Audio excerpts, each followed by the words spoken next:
সুপ্রিয় শিক্ষার্থী বন্ধুরা, আসসালামু আলাইকুম। আইসিটি গুরু টিউটোরিয়ালে আপনাদের আবারও স্বাগত জানাচ্ছি। আজকে আমাদের স্ট্রাকচারের ক্লাস কোনটা? প্রোগ্রামিং ল্যাঙ্গুয়েজের। এর আগের যে পার্ট 1টা ছিল ওটার পরে আজকে পার্ট 2 প্রোগ্রামিং ল্যাঙ্গুয়েজে। আবারও একটু রিপিট করি, যারা মোটামুটি শপথ করেই নিছেন যে পরীক্ষায় প্রোগ্রামিং করবেন না, আজকের ক্লাসটা একটু ভালো করে দেখবেন। 15-20 মিনিট যা হয় একটু প্রপারলি একটু দেখার চেষ্টা করবেন, বা বিনিময়ে আর একটু রিপিট করবেন। ইনশাল্লাহ অবশ্যই পারা যাবে। তো ফার্স্ট অফ অল আমাদের স্ট্রাকচারটা জানতে হবে। এই সাইটটা দেখার আগে একটু দেখে নিই লাইব্রেরি ফাংশনটা কিরকম। যে আমরা যখন প্রোগ্রামিংয়ে দেখি এগুলা দেখে থাকি, একটু এদিকটা ফোকাস করেন। stdio.h, math.h, conio.h, stdio.h, math.h, conio.h। এই stdio.h এই হেডার ফাইলটা, এটা মূলত printf এর scanf, gets বা puts, অর্থাৎ এই কম্পোনেন্টগুলোর জন্যই আমরা কিন্তু এইটা একটা ব্যবহার করে থাকি। আমরা অনেকে হয়তো বা এখনো এই জিনিসটা জানি না যে stdio এটা কেন ব্যবহার করি। stdio এটা আমরা ব্যবহার করি যে মূলত printf এর জন্য, print function, scan function, gets বা পুটস এইগুলোর জন্য। তারপর যখন লগের কোনো কিছু বলবে, সাইনের কিছু বলবে, কসের কিছু বলবে, ট্যানের কিছু বলবে, তখন আমরা কোনটা একটা ব্যবহার করব? math.h। যখন সর্বশেষ ফলাফলটা পেয়ে যাই, ক্লিয়ার এই SCR দিয়ে স্ক্রিন বোঝাই, clear screen, gets get character, তারপর হচ্ছে যে টেক্সট কালার, এগুলোর জন্য কোনটা একটা? এগুলোর জন্য ব্যবহার করবো হচ্ছে যে conio.h-টা। এবার একটু দেখব প্রথম থেকে একদম স্ট্রাকচারটা। এই জিনিসটা যদি জাস্ট এই স্ট্রাকচারটা যদি মনে রাখতে পারেন, আমি কথা দিচ্ছি অবশ্যই প্রোগ্রামিংটা করা যাবে। কোনো ধরনের কোনো আর হতাশ হওয়ার কিছু নাই, ইনশাল্লাহ পারা যাবে।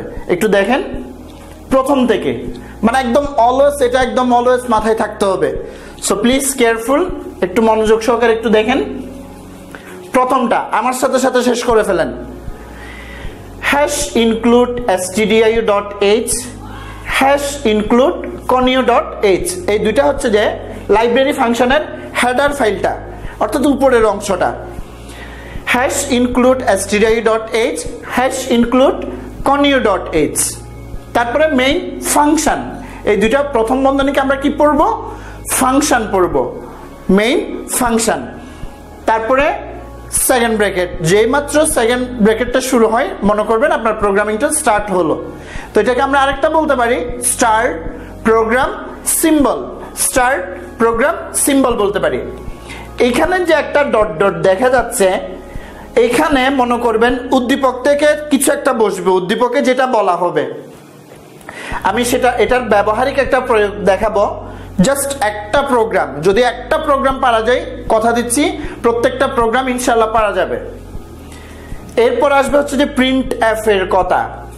printf এ এন্টার ভ্যালু, প্রশ্নে যেটা দেওয়া থাকবে, scanf, %d, এনটা এভাবে লিখে চেষ্টা করবেন একটু। এন দিয়ে হচ্ছে অর্থাৎ নাম্বারটা বোঝাচ্ছে, অর্থাৎ উদ্দীপকে কোনো না কোনো কিছু একটা তো বলা থাকবে। আমরা ব্যবহারিক প্রয়োগটা দেখলে ইনশাল্লাহ একদম ফুললি ক্লিয়ার হয়ে যাবো আরো। এরপরে এই লাইনটাতে অর্থাৎ দুই জায়গায় ডট ডট দেখছেন, এই দুই জায়গায় প্রশ্ন দেখে কিছু একটা বসবে, এটা একটু খেয়াল রাখবেন।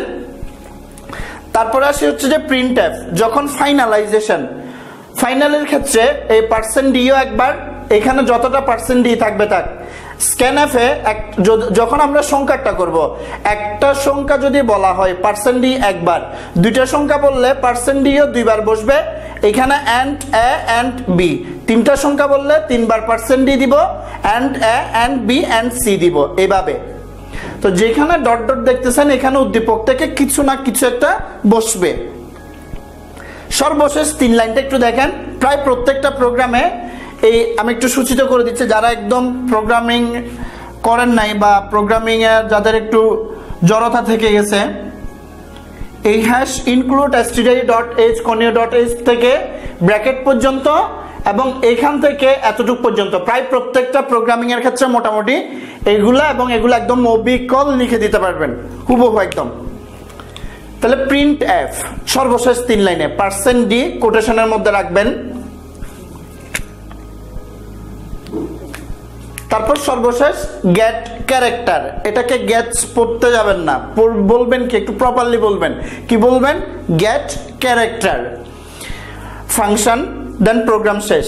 প্লিজ আরেকটাবার একটু রিপিট করি, প্রোগ্রামিং এর অনেকগুলা ভিডিও দেখলেন বা প্রোগ্রামিং এর টিউটোরিয়ালগুলো দেখলেন, প্রোগ্রামিং পারলেন না, তাহলে স্যার সবগুলা দেখাটাও বৃথা হবে, আপনার সময়টাও নষ্ট, আপনার শ্রমটাও বৃথা গেল। এটা দেখেন একদম প্রপারলি, আমি আবার অ্যাগেন প্রথম দিকে একটু প্লিজ আমার সাথে সাথে একটু প্লিজ শেষ করার চেষ্টা করেন। Hash include stdio.h hash include conio.h, তারপরে main function start program symbol অর্থাৎ সেকেন্ড ব্র্যাকেট যেটা আছে সেটা, তারপরে যে ডট ডটটা উদ্দীপক থেকে কিছু না কিছু একটা বসবে। তারপরে আসি প্রিন্ট এফ এর কথা। প্রিন্ট এফ এ এন্টার ভ্যালু অর্থাৎ কি কি দেওয়া আছে উদ্দীপকে সেটার ভ্যালুর মানটা বসাতে হবে। এরপরে আসবে স্ক্যান এফ অর্থাৎ স্ট্রাকচার এটাই, স্ক্যান এফ এ %d একটা সংখ্যা যদি উদ্দীপকে থাকে %d একবার, দুটো সংখ্যা দেওয়া থাকলে %d দুইবার, তিনটা সংখ্যা দেওয়া থাকলে %d তিনবার। অ্যান্ড এ একটা সংখ্যার জন্য, অ্যান্ড এ অ্যান্ড বি দুইটা সংখ্যার জন্য, and A and B and C তিনটা সংখ্যার জন্য।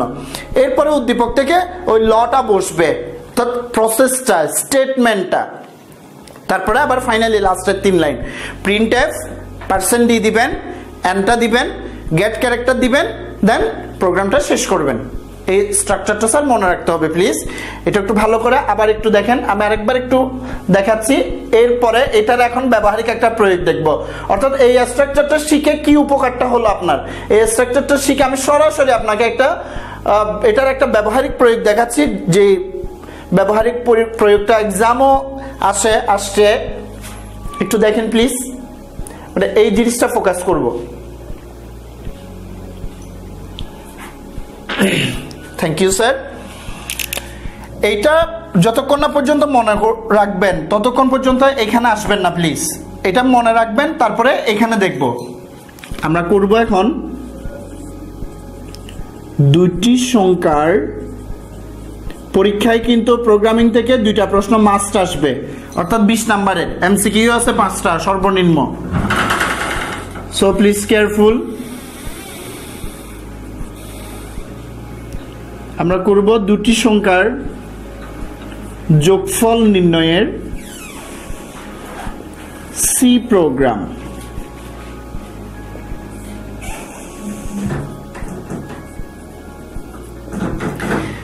তাইলে একদম প্রথম থেকে একটু বলেন, নিজেরা একটু দেখেন, আমার সাথে একটু বলার চেষ্টা করেন। হ্যাশ ইনক্লুড stdio.h একদম স্ট্রাকচার থেকে দেখে দেখে, hash include conio.h, okay, then main function start program symbol. কয়টা সংখ্যা বলা হয়েছে? 2টা সংখ্যা। তাহলে যখনই 2টা সংখ্যা বলা হবে আমাদের যে কোনো একটা সংখ্যা ধরতে হবে, ধরে নিলাম সংখ্যা 2টা এ এবং বি, 2টা সংখ্যার,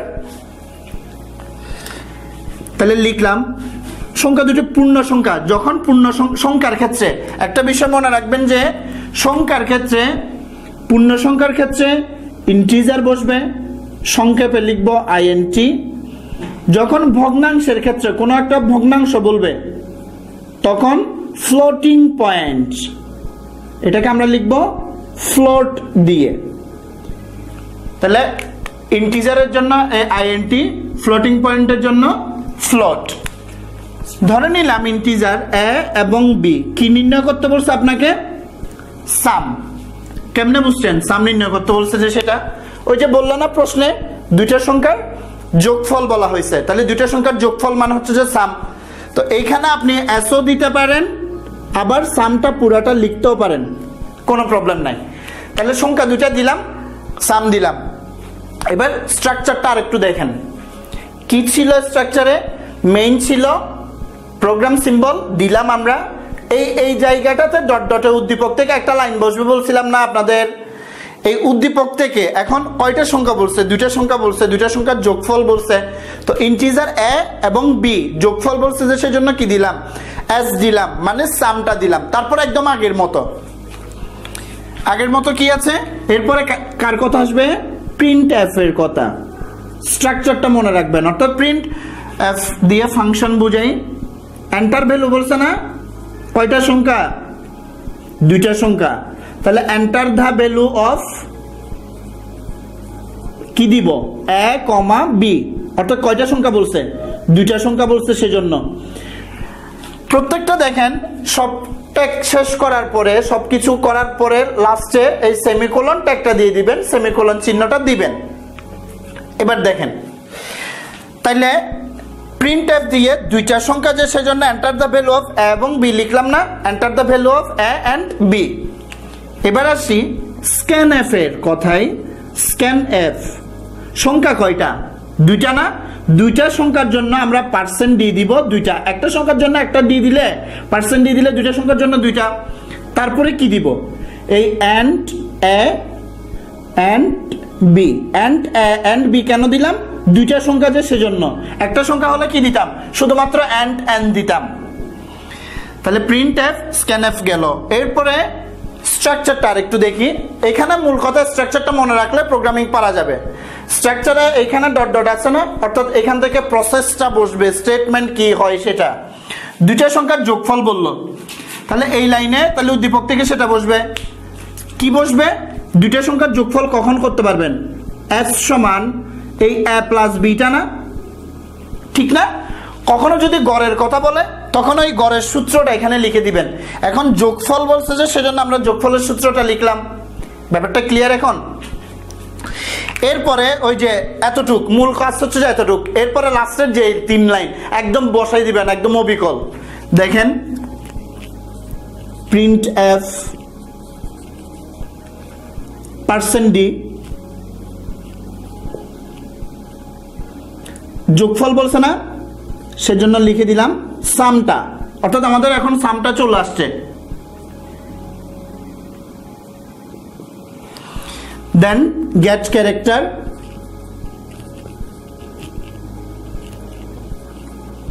ফাংশন, প্রোগ্রাম শেষ।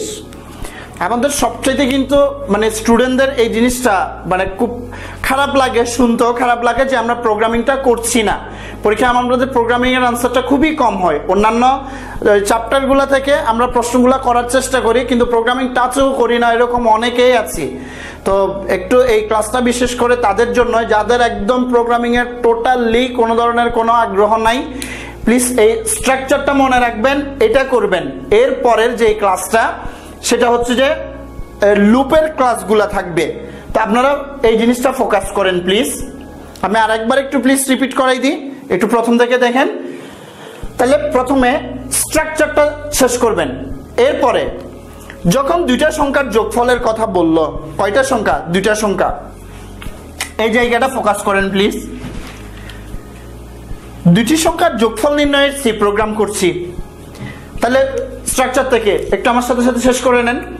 Hash include stdio.h, hash include conio.h, main function, start program symbol. Structure অনুযায়ী না একদম। এরপরে স্ট্রাকচারে যেখানে ডট ডট ছিল বলছিলাম আপনাদের উদ্দীপক থেকে কিছু একটা বসবে। উদ্দীপক থেকে কি বসবে? উদ্দীপকে কি দেওয়া আছে? উদ্দীপকে দেওয়া আছে দুইটা সংখ্যার যোগফল নির্ণয়ের সি প্রোগ্রাম। তাহলে দুইটা সংখ্যা বলছে সেজন্য আমরা লিখলাম। তো সংখ্যা দুইটা আমরা ধরে নিচ্ছি, সংখ্যা দুইটা কি? ধনাত্মক সংখ্যা। তো ইন্টিজার এ বি, দুইটা সংখ্যার যোগফল বলছে সেজন্য সাম। যদি বলতে অ্যাভারেজ তখন আমরা অ্যাভারেজটা লিখতাম, অর্থাৎ গড়টা। স্ট্রাকচার থেকে আবার প্রিন্ট এফ। স্ট্রাকচারে প্রিন্ট এফে কি ছিল? এন্টার ভ্যালু ছিল না? তাহলে এখানে enter the value of A এবং বি, দুইটা সংখ্যা বলছে সেজন্য। স্ক্যান এফ এ পার্সেন্ট ডি কয়বার? দুইটা সংখ্যার জন্য দুইবার, তিনটা সংখ্যার যদি বলে তখন পার্সেন্ট ডিও তিনবার দিব। এন্ড এ এবং এন্ড বি। এই লাইনে আবার ডট ডট ছিল না? তো ডট ডট ছিল যে সেখানে উদ্দীপক থেকে প্রসেসটা বসবে, অর্থাৎ যে মানটা বের করতে বলা হয়েছে। তো দুইটা সংখ্যার যোগফল নির্ণয়ের সূত্র কি? দুইটা সংখ্যার যোগফল নির্ণয়ের সূত্র দুইটার মধ্যে যোগ, এ প্লাস বি।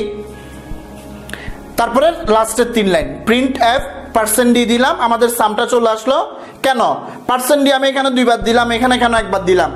আমরা যখন কোনো একটা কিছুর এক্সাম দিই, তো এক্সাম পেপারে স্যারেরা আমাদেরকে প্রত্যেকটা প্রশ্নের নাম্বার দেয়, কিন্তু সবশেষে টোটাল কয়টা দেয়? একবারেই না। তো এই ক্ষেত্রে সবকিছু যখন করবেন আলাদা আলাদা করবেন, সর্বশেষে আপনার টোটাল মানটা পার্সেন্ট ডিটা অর্থাৎ মূল ডাটাটা, মূল ডকুমেন্টটা, ঠিক আছে? এরপরে গেট ক্যারেক্টার আর প্রোগ্রাম সিম্বল দিয়ে প্রোগ্রামটা শেষ করার চেষ্টা করবেন। আশা করি এখন ইনশাল্লাহ অ্যাটলিস্ট আগে এটা বুঝেন, এটা যদি পারেন তো কথা দিচ্ছি ইনশাল্লাহ প্রোগ্রামিং পারা যাবে।